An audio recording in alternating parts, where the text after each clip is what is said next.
morning second session.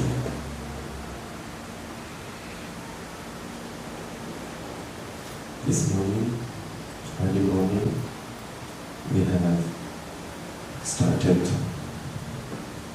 with Anapanasati, observation of in-breath and out-breath. That is, observing the natural breath.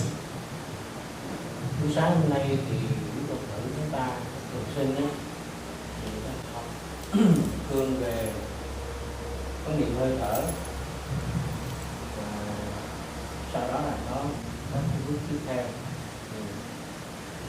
Ý chính là tập trung vào hơi thở, chúng ta gọi ngắn gọn, tập trung vào hơi thở. Rồi tiếp theo là có những bước dạng tiếp theo.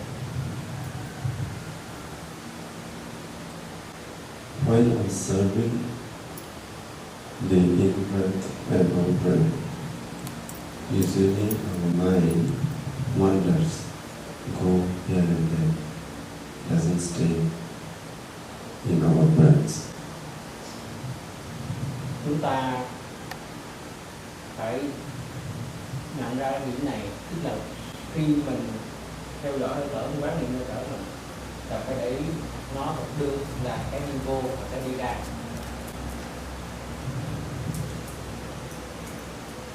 For that, you don't have to worry. When your mind wanders, goes from your observation of breath, you just know that your mind is wandering, thinking, and then you bring back your mind and start observing in breath. Chúng ta phải dùng cho các tư tưởng và suy nghĩ nó xâm nhập vào trong cái sự quan sát, tập trung vào quan sát, và đừng cố gắng điều khiển cái hành vi của hơi thở. Chúng ta chỉ có mỗi việc là quan sát giống như mèo được, còn nó làm cái gì mình đã biết hết. So this way, you can continue your sitting meditation by observing in-breath and out-breath, the natural breath only. You don't have to try by yourself. Mình đừng tự bản thân mình cố gắng điều chỉnh một gì của hơi thở mình, ví dụ như mình làm cho nó ngắn, làm cho nó dài không, cứ để cho nó tự nhiên, nó muốn kiểu gì cũng được thôi. Nhưng cái điều quan trọng là quan sát nó, cái gì đó mình cũng phải biết về nó hết. Thì cái điểm đó là đầu tiên và cũng là quan trọng nhất, nếu chúng ta hành được hay không là do quan sát. Sometimes you can sleep while doing the meditation. You have to know your sleepiness. Sleepiness. Sleepiness means cái sleep, yeah. Cố gắng đừng giữ cho hôn trầm, ngủ gục. So you have to know that. Phải biết rằng that you are sleepy, and then you bring back your mind and observe the breath. Và nếu chúng ta để cho hôn trầm, không tập trung sự quan sát thì chúng ta sẽ mất sự theo dõi, tức là mất cái quan sát đó rồi.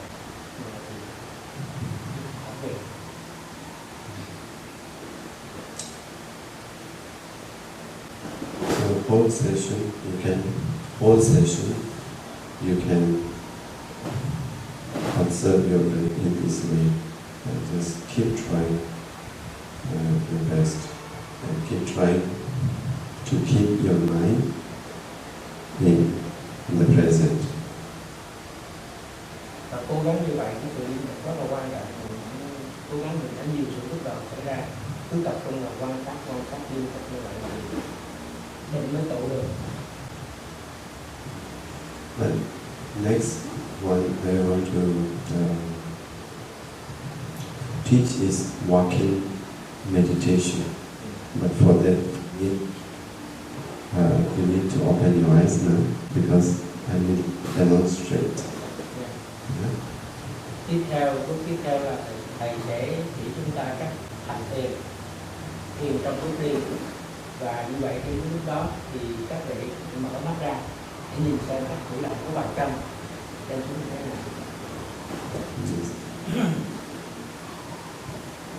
I think first 3 days, we have been practicing sitting meditation as well as walking meditation. But today, I just want to call it. Sáng nay thì chỉ 2 đề mục này thôi. Buổi sáng là quan sát hơi thở và theo dõi hơi thở trong bước đi và cái cử động hành vi của hai bàn chân vào buổi sáng.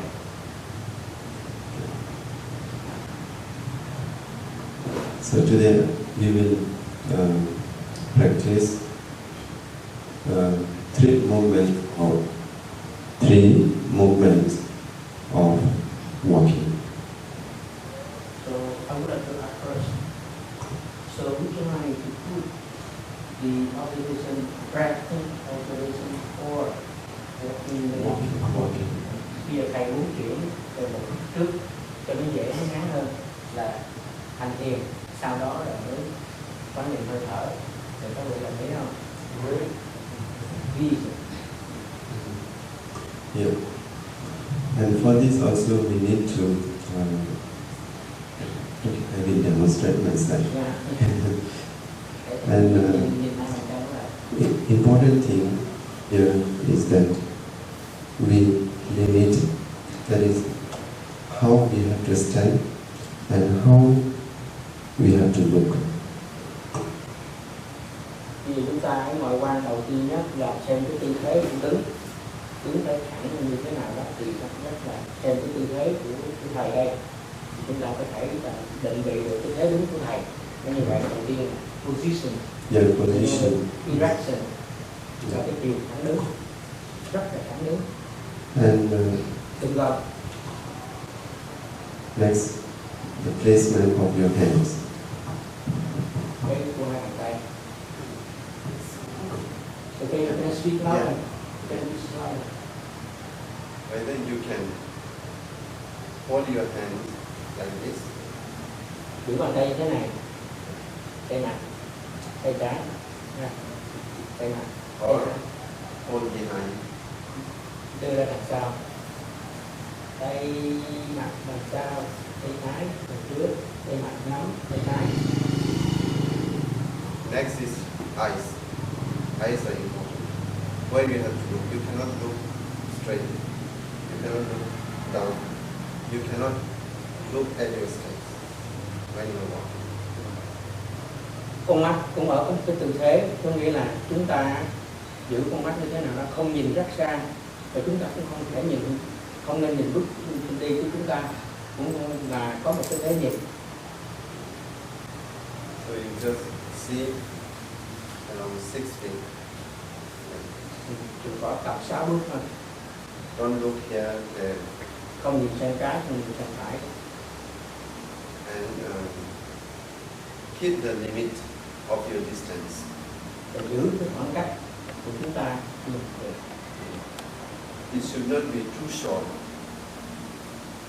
Đừng có để cho nó cái khoảng cự ly nó quá ngắn. And should not be too long. Và đừng để cho cái quá dài. Không quá ngắn mà cũng không quá dài. It can be around 15 to 20 steps. Và chúng ta có thể thực hiện trong một quãng thường hành đó là khoảng 15 to 20 meters. Not meter, steps. Okay. Step, từng bước trong một khoảng từ 20 cm thôi. 15 to 20. So that if it is too short also, you will be exhausted because that time you cannot concentrate on your steps. Khi chúng ta để cho bước chúng ta mà nó quá ngắn đó thì chúng ta không thể tập trung được cái định vào đó trong cái bức tranh. Đừng để cho nó quá ngắn, nó sẽ nó không những cái dồn dập hết. If it is long also, that time your mind will be distracted. Rồi nếu để cho bức tranh nó dài ra thì chúng ta bị loãng cái tập trung.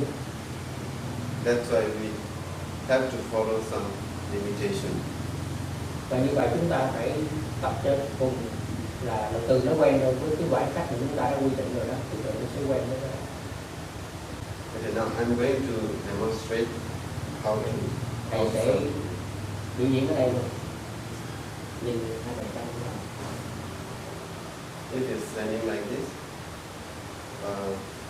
We can usually start with our right leg. So here, because we are going to observe three movements. One is Ba động tác. that is lifting, Chân mặt trước. moving, and Dỡ stepping. Then left, lifting, Trái. moving, and step. So this way, you can just see observe the movement only. Và repeat tự dân mình. Đầu tiên là khởi động bước chân mặt, đi nâng lên, di động bàn chân, bước xuống, sau đó đến chân trái, nâng lên, di động và đẩy xuống, và cũng trong cái khoảng cách tự đi mình đã mình rồi đó. Và như vậy thì chúng ta có thể kiểm soát được tất cả những cái hành vi của cái trường hợp trong cuộc tập trung. Like this, lifting, moving, and stepping. Ngửa lên. And then start with left leg, lifting, moving, and stepping. Only these three steps you can observe. Trong ba động tác đó chúng ta như vậy đó thì mình có thể thu tóm và mình quan sát được, quản lý nó được. I think that's enough for this session. Now you can start observing your in breath and out breath. Bây giờ nếu mà bằng những cái động tác như vậy đó thì chúng ta vẫn có thể kiểm soát được cái hơi thở vô ra của chúng ta trong khi mình thao tác bằng những cái của cái chân và đuôi thì mình vẫn có thể kiểm soát được cái hơi thở của mình. Another thing is in walking meditation, when you are standing, you have to be aware, mindful that you are standing. Trong khi chúng ta hành thiền như vậy đó, chúng ta quán sát hơi thở chúng ta, thì chúng ta không phải biết rõ ràng chúng ta đang đứng. Khi đứng chúng ta biết rằng đang đứng và chúng ta đang di động, và chúng ta biết rõ chúng ta đang làm cái việc đó. Next is when you turn around, and that time also you have to be mindful, turning around. Và khi chúng ta quay vòng, lúc nào cũng phải tỉnh giác, biết rằng chúng ta đang làm cái động tác đó, chúng ta đang xoay vòng. Be mindful of every movement. Phải tỉnh giác trong tất cả các hành vi cử chỉ cử động nhất của thân thể chúng ta. Even your mind wanders at that time, but no need to worry. Still you can bring back. Our mind habit is to just run away. Not easy to control. That's why we are trying to control our mind. Và như vậy đó thì đừng có lâu quá, khi mà cái tâm chúng ta nó lang thang thì chúng ta bằng những cái phối hợp của hơi thở và của cái thân thể mình nhấc lên, đặt chân giò, bàn chân và giò, nhất là bàn chân đó, thì những cái tác động đó còn với là sự tỉnh nào tỉnh giác, lúc nào tỉnh giác, theo dõi luôn cả thân và luôn cả theo dõi luôn cả hơi thở, thì chúng ta đã nắm lớn phần lớn được sự kiểm soát và tập trung cho vào đừng lo khi nó tâm nó chạy, đem nó bằng lại, bắt nó theo dõi mèo coi chuột là cái hơi thở, mình là mèo, chuột là hơi thở. Thứ nhất là biết liền để cho nó làm gì. Okay, now let's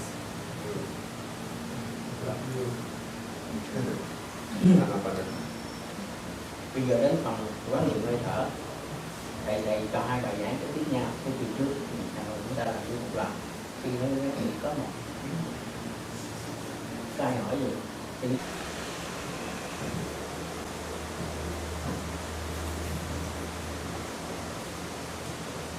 welcome back for this afternoon session. Xin chào mừng quý vị quay lại buổi thiền chiều nay. As we discussed in my discussion, that we are going to practice meditation on feeling. Như đã trao đổi trong cái buổi pháp thoại sáng nay là chúng ta sẽ thực hành thiền chiều nay.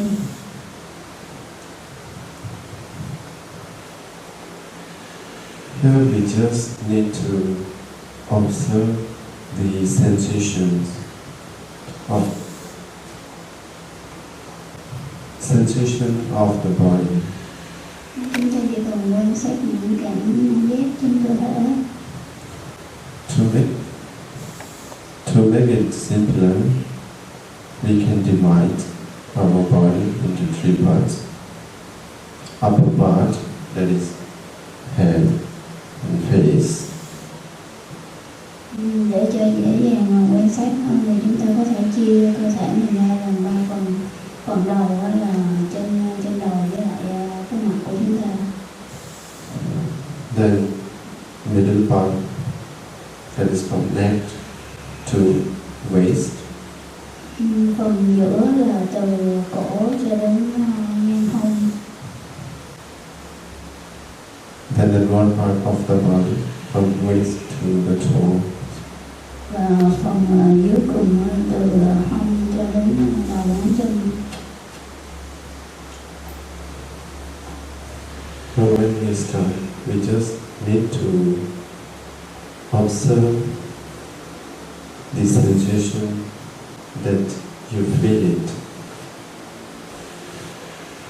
Chúng ta chỉ cần quan sát cảm giác mà mình đang cảm thấy. It can be painful sensation, itchy sensation, Nó có thể là cảm giác đau hay là ngứa, burning sensation, burning heat sensation, hoặc là nóng, or any type of sensation that you feel. Just observe. hoặc là bất kỳ cảm giác nào mà chúng ta cảm thấy thì chúng ta chỉ quan sát.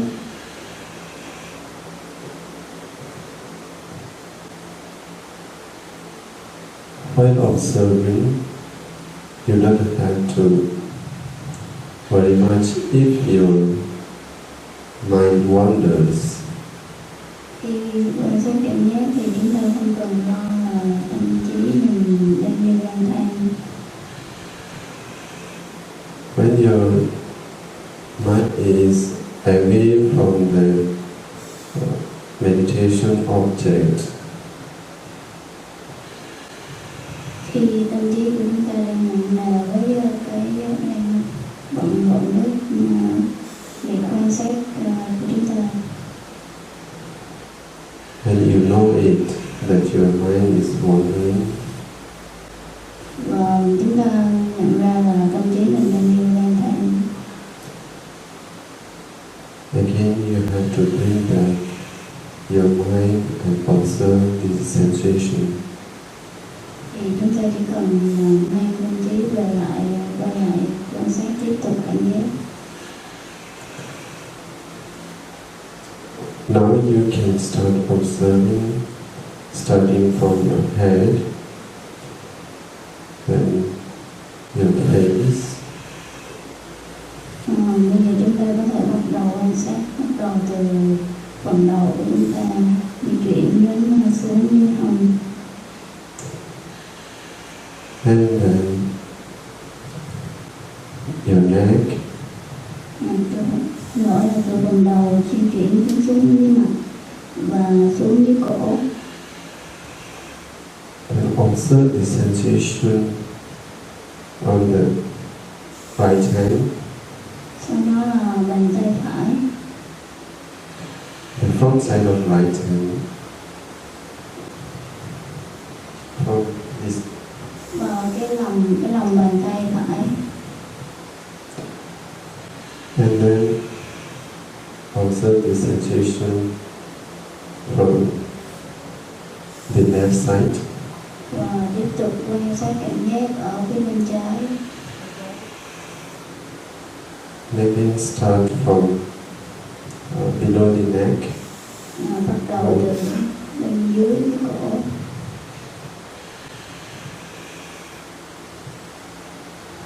Until the toes. Kéo dài đến xuống dưới đầu ngón chân. And again from the toes, from backward. Và bắt đầu trở lại từ đầu ngón chân bên phải. You start observing from toes until the head behind. Và chúng ta quan sát ngược trở lên từ đầu ngón chân lên trên đầu ở bên phía sau đầu. And once you finish observing your senses from front side to back side, Sau khi mà chúng ta đã kết thúc việc quan sát ở cả hai bên, cả phía trước và phía cũng hai bên, you can again start from back side, starting from head and then back until toes. Và chúng ta bắt đầu trở lại cái chiều ngược lại là từ đầu cho đến từ trên đầu cho đến đầu ngón chân. And again from toes to upper parts of the body until the head. Tiếp tục quan sát từ ngón chân lên trên phía trên đến đỉnh đầu. Whenever you feel acute pain, strong pain, especially on the knees, khi mà quý vị cảm thấy cảm giác rất là đau mạnh, nhất là ở vùng đầu gối. at that time you don't have to serve there as long as you do not reach. As long as you do not reach to that part so long, you don't observe the sensation there. Nhưng mà nếu mà mình chưa quan sát đến cái phần đó thì mình vẫn không quan sát ở cái vùng đó. When you reach there only, you just observe it as painful sensation, painful sensation. Còn khi mà mình đã quan sát đến cái phần đó rồi thì mình chỉ quan sát nó như là một cái cơn đau, cảm giác đau thôi. Keep continuing in this way. Quý vị cứ tiếp tục thực hành như thế này.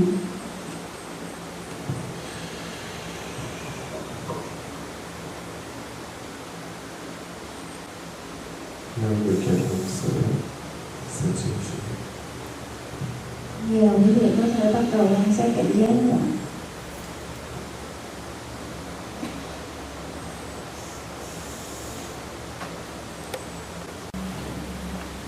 This morning,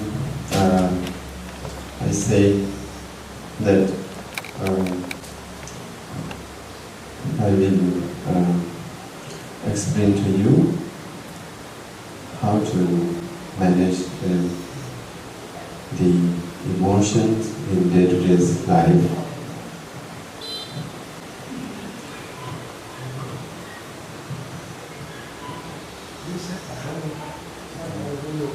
Sorry, can you repeat? How This morning, I said that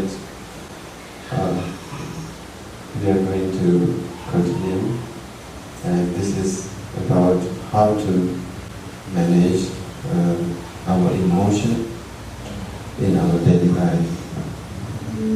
Sáng nay chúng ta tiếp tục đề tài sáng nay là làm thế nào để quản lý những cái cảm xúc của mình. Okay. Because since this morning we discussed about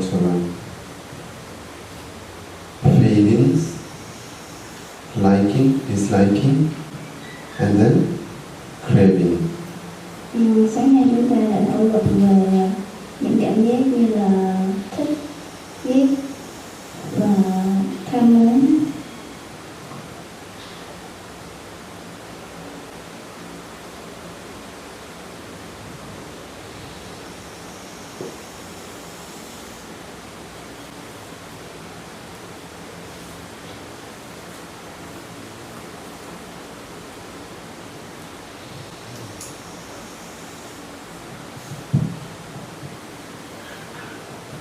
So usually where the emotions is here, in the feelings,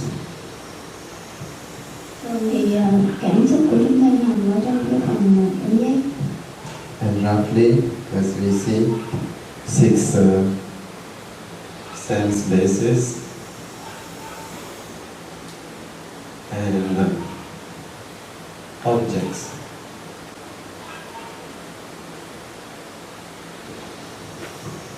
Chúng ta thấy là có 6 căn và 6 trần và 6 đối tượng của giác quan. So when these sense base come in contact, come together, touch each other, so at that time, this feeling arises. Khi 6 căn của chúng ta tiếp xúc với 6 trần, tức là khi 6 cái giác quan tiếp xúc với 6 cái đối tượng của nó thì cảm giác sẽ sinh khởi. When we are outside, especially when we are dealing our day-to-day life, and we encounter many things, we encounter many people, we encounter many objects. Khi chúng ta ra ngoài ở trong đời sống hàng ngày, chúng ta làm những việc hàng ngày của chúng ta thì chúng ta 6 cái căn này sẽ phải tiếp xúc với rất là nhiều đối tượng khác nhau. So that time, either we can have one of the feelings, especially with pleasant feeling or unpleasant feeling. Và những lúc đó thì trong chúng ta sanh khởi những cái cảm giác khác nhau, nó có thể là cảm giác dễ chịu, cảm giác khó chịu. Because of these feelings, then we have like and dislike, liking and disliking. Chính vì những cảm giác này mà chúng ta bắt đầu phát sinh ra thích hoặc là ghét. And when this liking and disliking increases more and more, it transforms into craving. That is more dangerous. That's why now we will talk how to manage, so that we don't allow craving. Khi những cái cảm giác thích ghét đó nó càng ngày càng tăng trưởng thì nó sẽ phát sinh trong ta sự ham muốn. Đó là lý do chúng ta đang thảo luận làm thế nào để thoát khỏi cái ham muốn như này. And this technique is nothing to do with sitting meditation. Những cái kỹ thuật này nó không có liên quan nhiều đến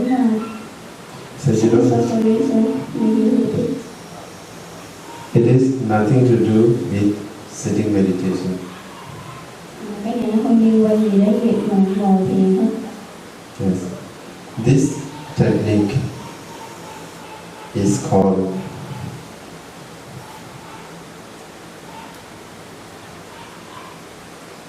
reflection. Cái kỳ thu nhập này được gọi là phản chiếu, hồ quang phản chiếu. Have you heard about this reflection? Quý vị có từng nghe về cái phản chiếu này chưa? Do you understand what is reflection? Quý vị có biết cái nào là hồ quang phản chiếu này? What is that? Kinh nghiệm. Look into ourselves. Okay, look into ourselves, that's right.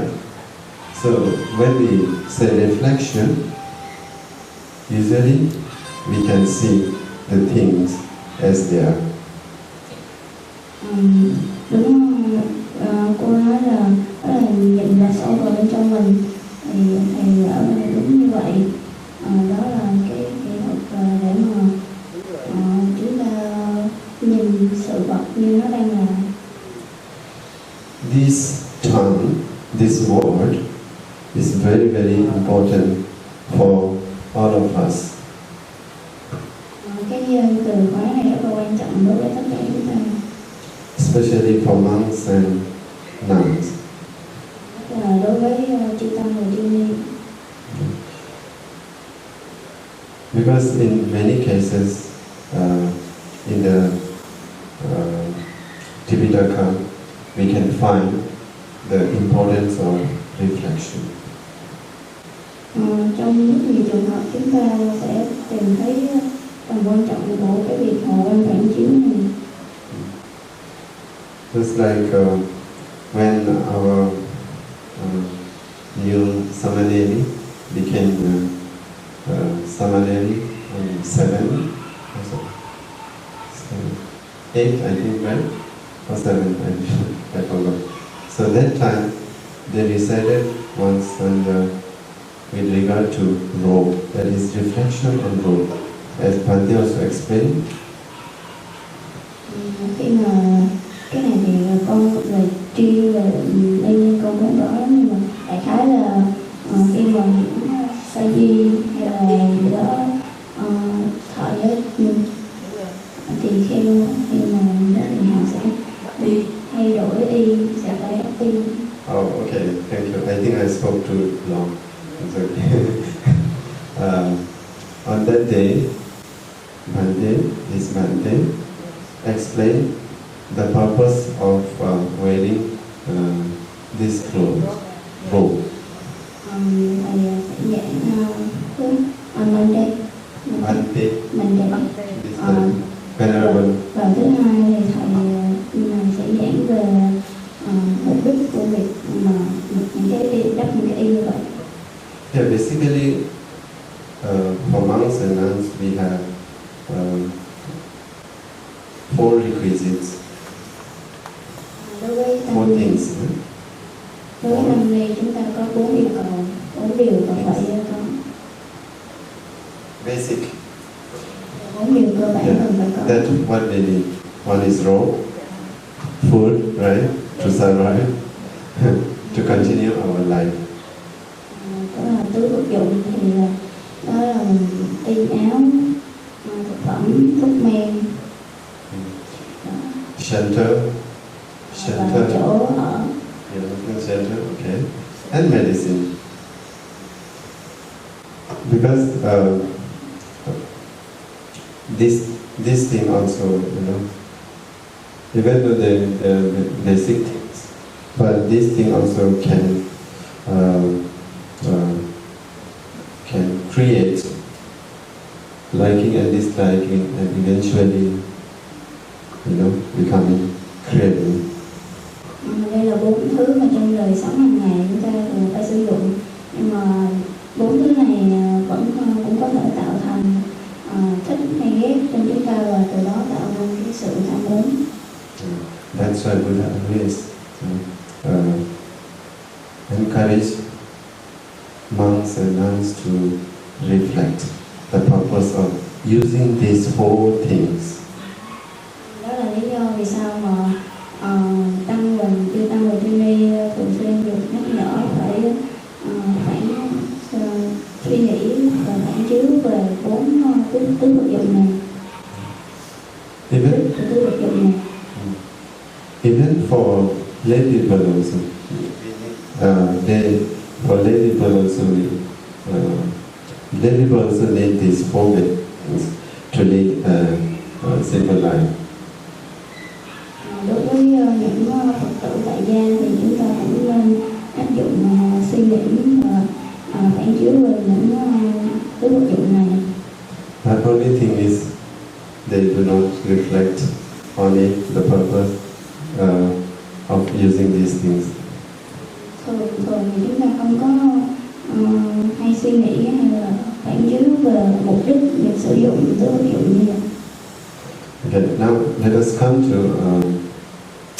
reflection, and that is related to 6 sense places and 6 objects. Bây giờ chúng ta sẽ đi sâu vào cái phần phản chiếu mục đích của việc sử dụng tứ vật dụng trong cái việc liên hệ với sáu căn và sáu trần.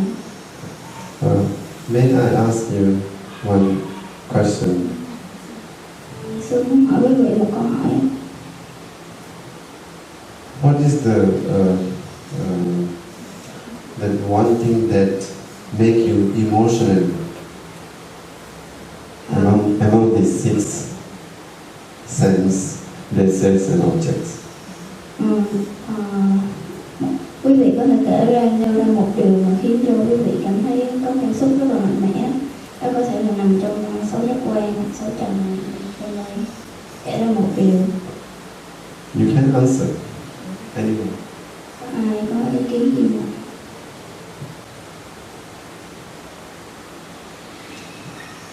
For example, you get angry. Ví dụ như là chúng ta cảm thấy tức giận vì cái gì đó. Ví dụ như có một lần tôi gặp một cô rất là đẹp và tôi xỉu ngay tại chỗ. For example, once he met a beautiful girl, and then it makes him like faint right away.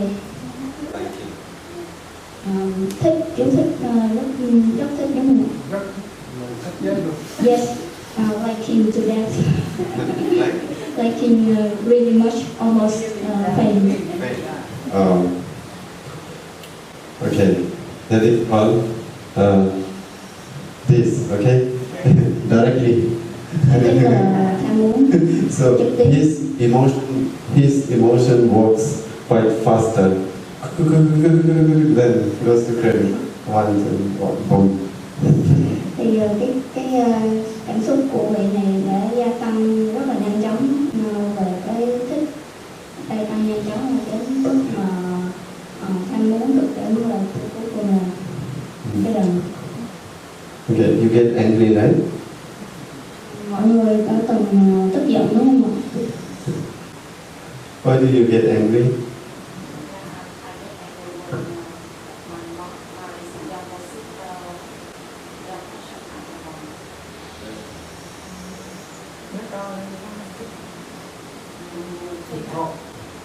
Yeah. I'm angry. Yes. So when my younger sister grew up, action as an on. Okay. According to her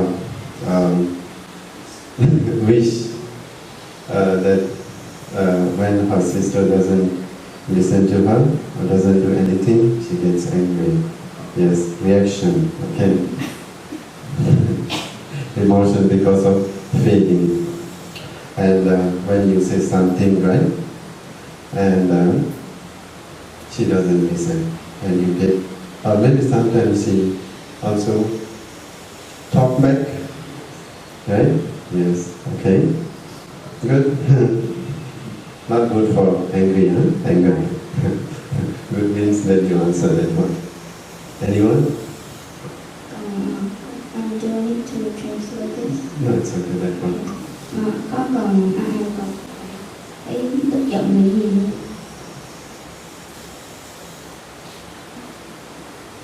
Whatever.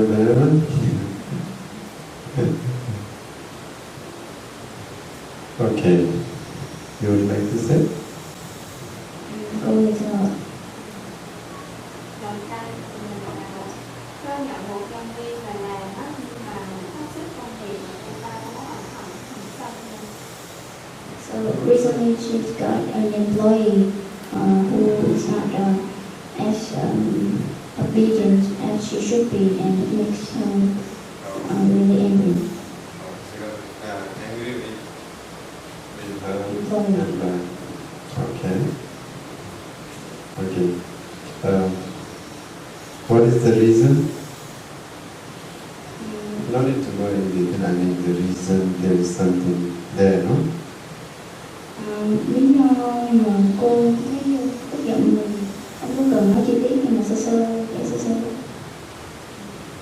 không có hoàn thành cái mục đích mà mình đưa ra, cái yêu cầu của mình, cái mong muốn của mình mà không đạt được. She doesn't like complete all the requirements from her, so she.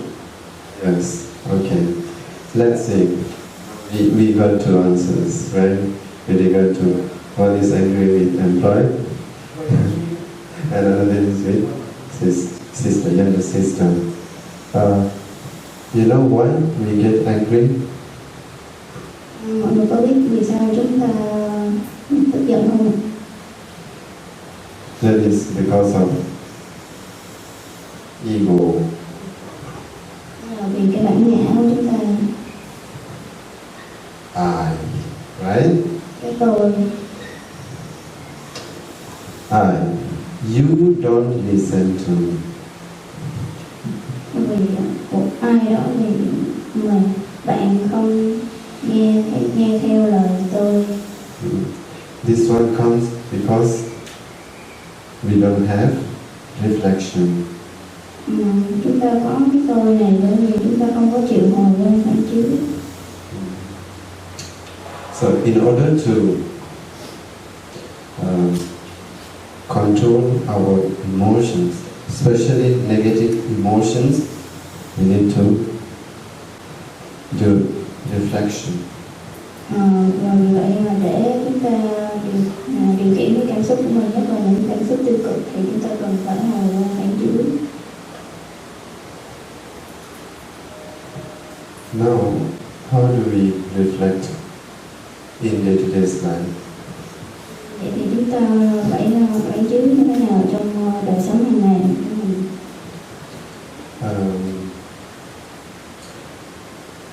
It is actually to see the nature of our life, reality. Okay, reality of life. Chúng ta phải xem xét cái thực tế của cuộc sống, thực tại của cuộc sống. Okay. Now I just explain 5 ways that we can reflect. Or 5 ways we can reflect, so that at least in some way we can control our emotions, sadness, anger, greed, whatever any kind of emotions. Bây giờ thì thầy sẽ chỉ cho chúng ta 5 cách để chúng ta thực hiện ngồi phản chiếu, để mà chúng ta có thể kiểm soát những cái cảm xúc của chúng ta như là tức giận, buồn bã, căm ghét, v.v. Every day you can reflect, right? You can try. And it is reality. And every day we see this thing. We really see these things in our daily life. Đây là những cách mà chúng ta có thể thực hành, vì đây là những cái mà chúng ta đều tiếp xúc hàng ngày hết. Okay, first thing, first reality of life, Điều đầu tiên, which nobody likes to be. cái điều này thì không ai thích hết.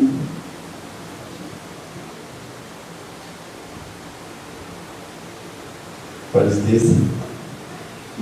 Tuổi già. Old age. Nobody wants to become old. Không ai thích già. Including me, I don't want to become old. Thầy cũng không thích già đi. But reality is this.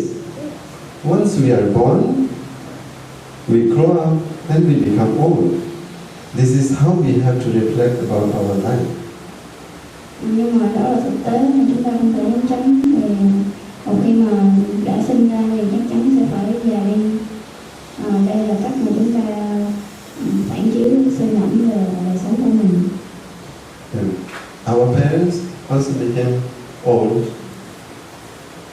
Others, we are also getting older and older day by day. Day by day, we don't become younger, right? Ba mẹ của chúng ta thì cũng phải già đi, bản thân chúng ta cũng đang già đi từng ngày. Thì đâu có ai trong chúng ta là càng ngày càng trẻ ra đâu, đúng không? So you can reflect that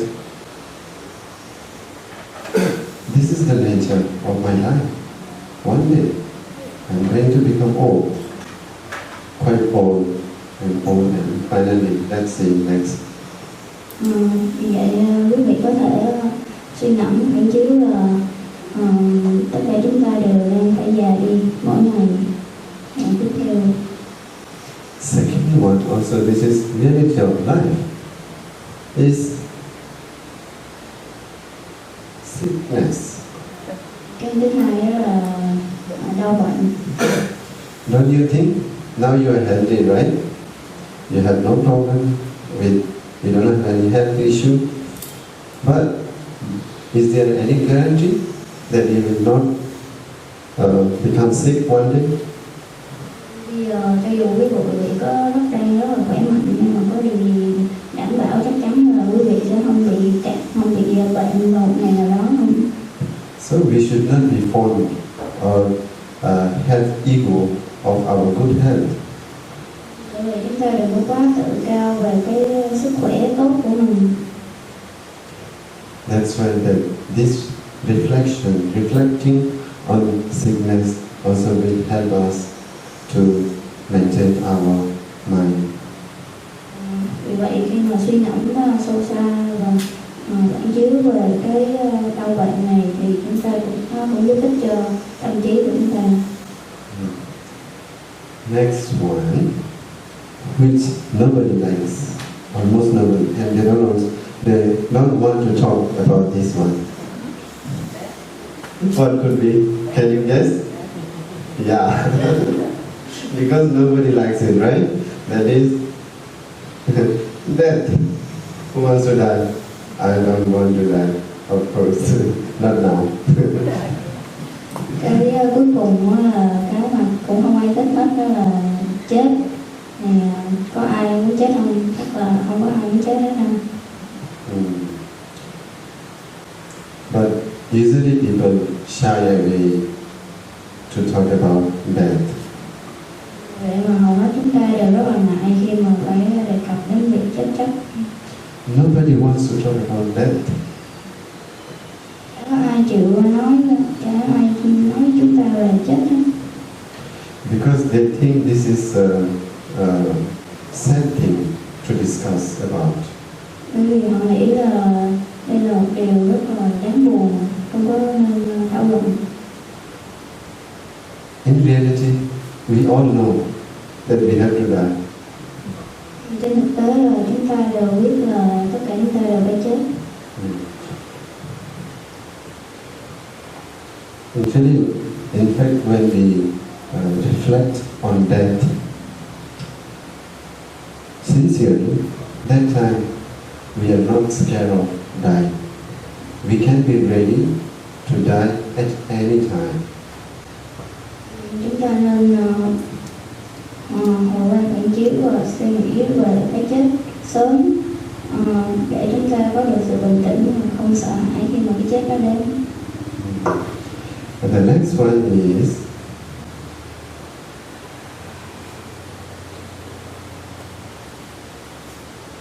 separation from loved one. Yeah. Cái thứ tư tức là phải xa rời cái người mình thân yêu, tức là sinh ly tử biệt.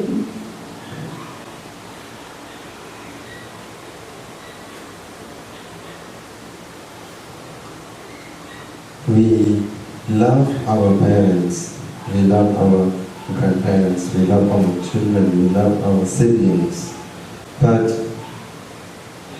the nature of all these things is that one day we have to be separated from our beloved ones.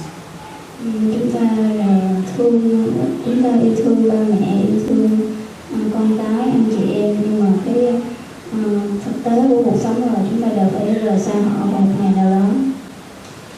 Okay. The last one is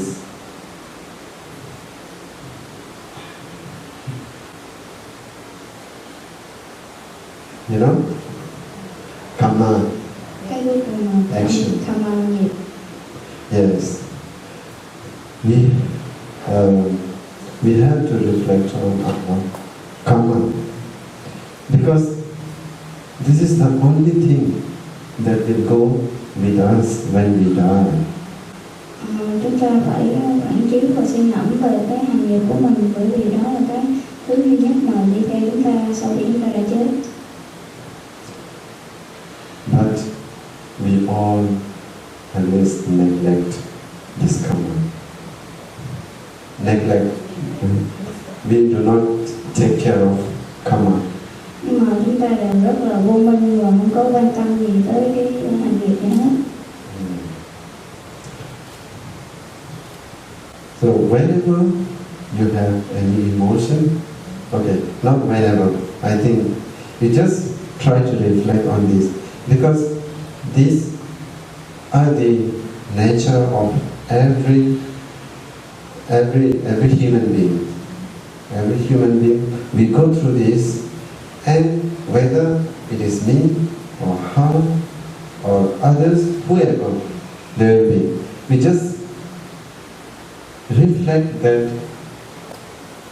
one day I am, or the object I say, will also become whole. Thì khi nào chúng ta có những cái cảm xúc tiêu cực thì chúng ta cần ngồi phản chiếu về 5 cái đề mục này. Thì cho dù đó là quý vị hay là bản thân thầy hay là bất kỳ ai, thì chúng ta đều phải trải qua tuổi già. Trust me, you try to reflect every day. Can you? Quý vị có thể cố gắng suy ngẫm và phản chiếu vào mỗi ngày hay không? Surely it will help you to be happy in your daily life. Lúc đó quý vị cố gắng duy trì suy ngẫm về nó trong mỗi ngày của mình, mỗi ngày đời sống của mình. And that's how here, whenever you have feelings, whether it is a pleasant feeling or unpleasant feeling, that time this one will not arise. Nếu mà quý vị chịu khó suy ngẫm mỗi ngày về cái này đó, thì khi dần dần ngày khi mà mình có những cái cảm xúc khi mà cảm xúc tiêu cực nó nổi dậy thì chúng ta sẽ không có nổi lên cái thích hay là ghét nữa. Because you already understand the reality of these things. Thì quý vị đã thẩm thấu để hiểu rõ cái thực tại của cuộc sống rồi. Okay? So you can try every day, you can reflect on these 5 things and then see how much you become happier and happier. Though you may not become arahant at once, but it will help you to be happy in your daily life. Vì vậy quý vị có thể thử về nhà và suy ngẫm quán chiếu về 5 cái đề mục này. Khi mà quán chiếu như vậy thì quý vị hãy coi coi mình có trở nên ngày càng vui vẻ hơn và ít phiền não hơn không. Mặc dù chúng ta chưa có thể trở thành bậc thánh hay, nhưng mà nó cũng sẽ giúp cho quý vị có một cuộc sống bình ổn hơn. Okay, thank you very much for the attention. And thank you. Yeah.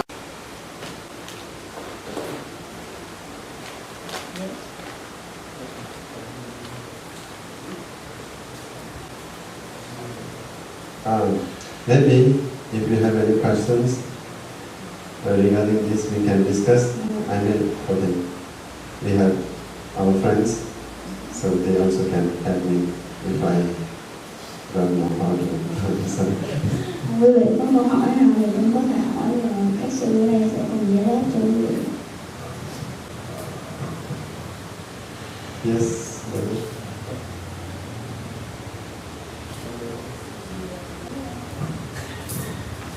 Everyone listen, huh? Please listen the question.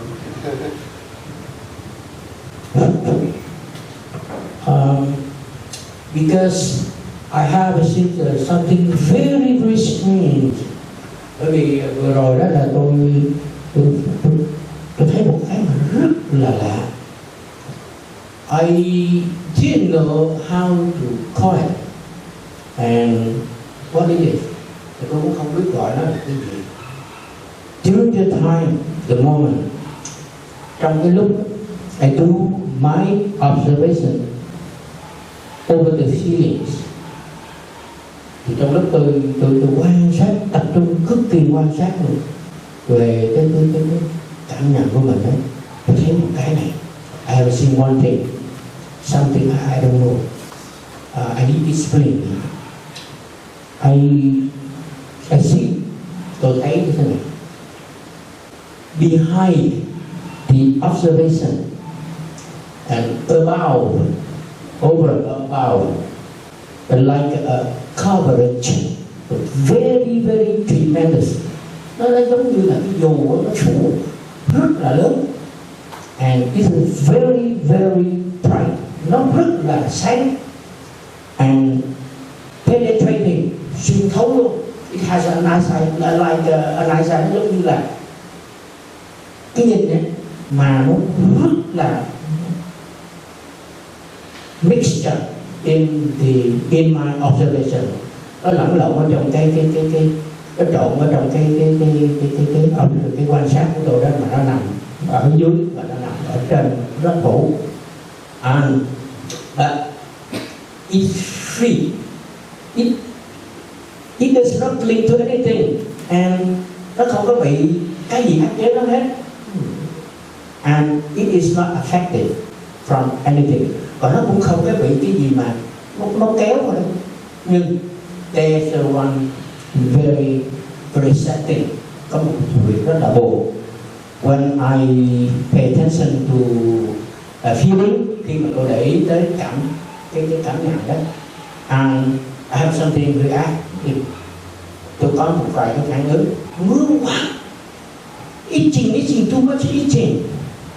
So I start, tôi gãi, and I see something appear. Tôi thấy một số cái gì đấy nó hiện ra. Thì you know, I see something I cannot say. Tôi không biết nói cái đó cái gì. Nó tự nhiên nó tối lại. It darken, and like to be being shaded by umbrella. Darken, rồi tôi cảm thấy giống như bị cái gì á, cái dù một cái gì ấp lên một cái, không cái gì nữa. So I need you explain whether it is an illusion or not. Có phải đây là cái ảo ảnh hay không? Và tôi phải xử lý how I do the treatment to this. I have seen, và tôi phải làm thế nào, tôi xử lý thế nào cái mà tôi vừa mới thấy thất tiền. Now disappear. By the way, can you summarize your question? Because when you asking a question, by the way, can you summarize your question in English?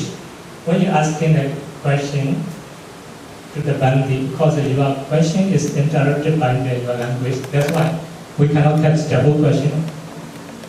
So in that case, can you summarize your question again? I do recognize exactly. So you mean the personal, individual responsibility on the Dhamma? Yes, okay. So Master, the miracles. The question is very simple. During the meditation this afternoon, and he experienced some strange thing.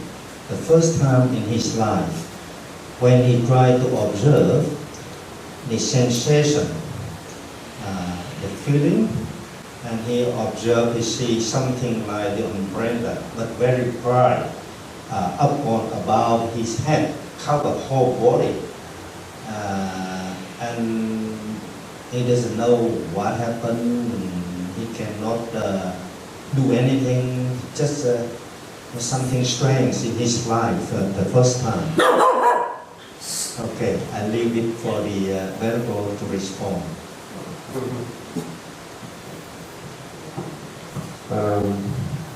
I think this is because when we really concentrate our mind, when it becomes concentrated mind, at that time this kind of we call sign, nimitta in Pali, arise. That is due to your concentration. So I would like to put this something, because this is the first time I do the Anapanasati. Đây là lần đầu tiên tôi học pháp và tôi thực hành pháp quán niệm hơi thở. The first time I have seen this. So, never before. I practiced this time. Vì sư đây đã trả lời, tại vì đó là sự tập trung cao độ và một cái hơi thở, tức là đối tượng, cho nên cái phản ứng đó là cái dấu hiệu, một trong nhiều dấu hiệu mà các vị sư đây có trải nghiệm, gọi là nimitta. Đó là một trong những cái dấu hiệu, một cái chuỗi, tức là có sự tiến bộ về sự tập trung. Thế thôi, chẳng có gì hết. Chuyện với các sư này đã trải nghiệm biết bao nhiêu thứ rồi, nó cũng giống vậy. Có khi thấy cái dù, có khi thấy ánh sáng, có khi thấy màu đỏ, màu xanh. Nhưng đại khái thấy những cái hiện tượng, cái đó không phải là ảo ảnh, nhưng mà cái sự tập trung cao độ. Tức là mình có tập trung, có kết quả. Rồi, chúc mừng bác. Thấy không? Rồi. Okay, thank you very much.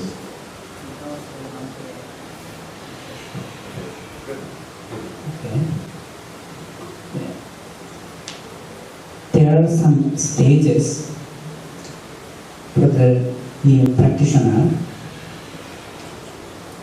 For example, when you overcome your body, your pain, when you overcome your pain, that time automatically the sign appears to you. It may be sometimes tremendous, sometimes very freezing, some lights come to you. Then you cannot concentrate at times. When you are not more concentrated,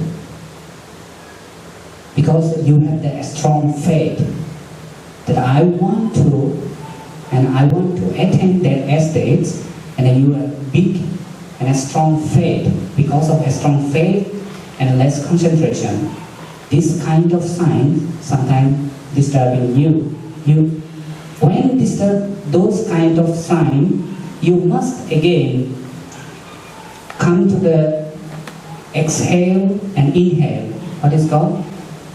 Breath off and breathe in. It must concentrate that time because you are so great, strong faith. Effort, that is called effort. So you must not effort, it is a balance. There are two kinds of balance. One is the faith and concentration. For example, sitting meditation and walking meditation, you should balance. If you're sitting for a long time, you cannot balance your body. That time you have maybe comes another problem. That is why balance. And likewise, the effort and concentration must be balanced. That's why this is needed to be. And another thing, when your all body pains overcome, some good signs come to you. Sometimes a very beautiful flower, sometimes light, heavenly lives. Sometimes appears to you some beings. So you should not attach those kind of signs. Oh, that sign you should bear. Again, you concentrate. I am meditating. I am breathing in and breathing out.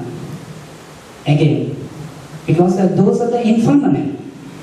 Never think that those are permanent things. If you think and if you want to enjoy those things, you will go away from the state of the meditation. That's why be careful. It's a belief. Okay, thank you. Thank you very much.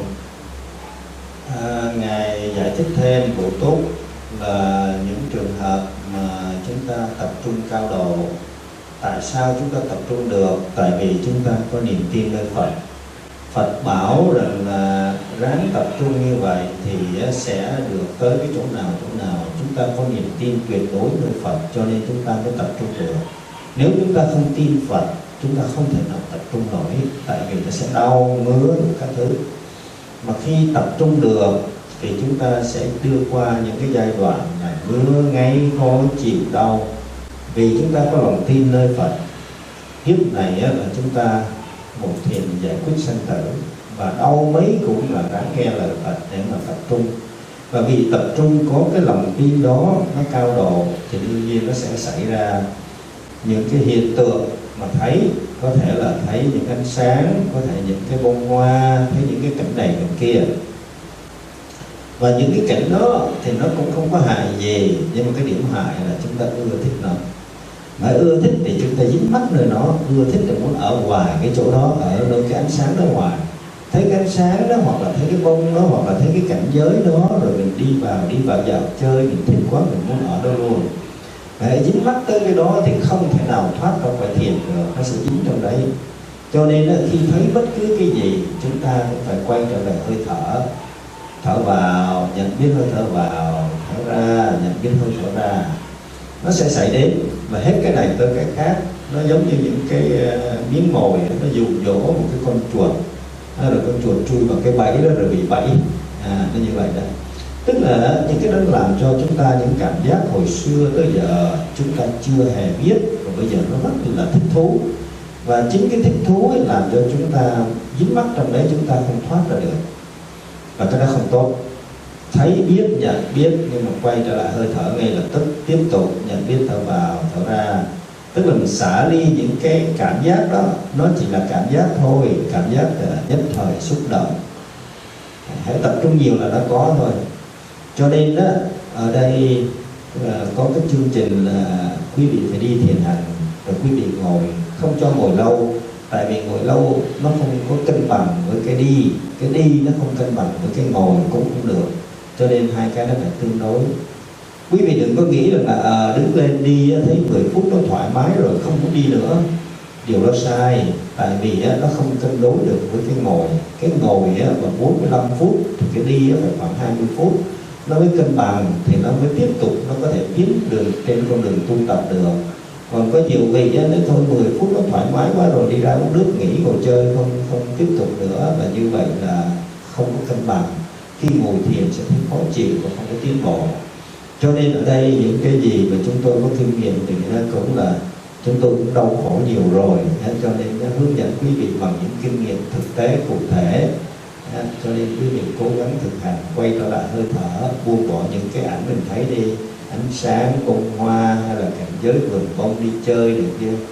Nó những cảnh giới đẹp thôi chứ nó không có gì trật tục đâu, nhưng mà nó làm cho mình ưa thích. Giống như mình lạc vào trong cõi cực lạc trong kinh A Di Đà, vậy đó là mình muốn ở trong đó luôn, mình không muốn về. Như vậy là ảo ảnh. Nó làm cho cái tâm ưa thích. Hãy mà tâm ưa thích là dính mắc thì tái sanh trở lại thôi. Đó là câu trả lời. Quý vị chắc đã hoan hỷ với câu trả lời rồi chứ gì? Xà thú. The satisfactory replies already. Thank you, Venerable. Thank you. Có ai còn có câu hỏi gì nữa không? Okay, no more question. Thank you, Venerable. Quý vị xà thú đi chứ?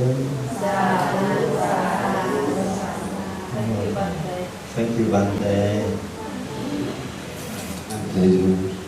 Dạ, quý vị có thể nghỉ rồi tới 7 giờ chúng ta sẽ tiếp tục ngồi thiền trở lại.